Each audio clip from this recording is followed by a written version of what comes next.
It's Nick's Psychotronic History of Sci-Fi. Comic creator Stan "The Man" Lee had started writing comics in the 40s with his knockout character, Captain America, who inspired many people during the war, fighting Hitler and the Nazis. In the 60s, he would found his own comic book company, Marvel Comics, which would begin to market a new kind of superhero.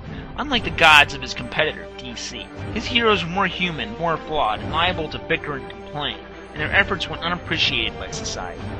This gave them a more realistic stance, instead of people who could magically do anything.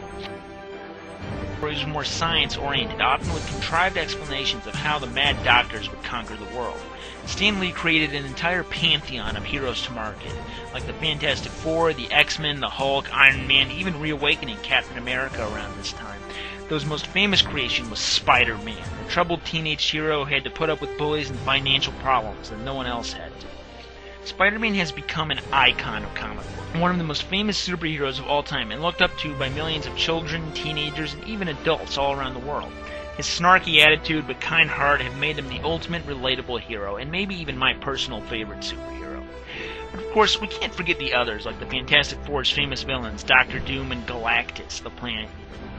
He would also form a superhero team called the Avengers, originally consisting of Iron Man, the Hulk, Ant-Man, and the Wasp, though went on to include nearly every hero who wasn't too anti-establishment to join up. Of course, this was in response to DC's Justice League, a trend that would continue throughout their lifespans, constantly fighting over who was better and who stole what first, the arguments often taking place in schoolyards and lunchrooms.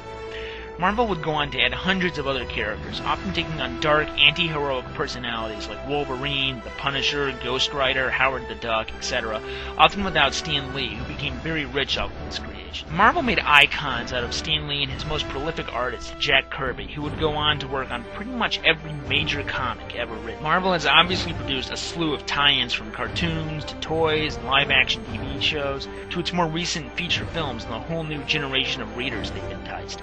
Marvel has become a huge multi-billion-dollar corporation, all because one man had a dream, not to fly, but to swing from webs.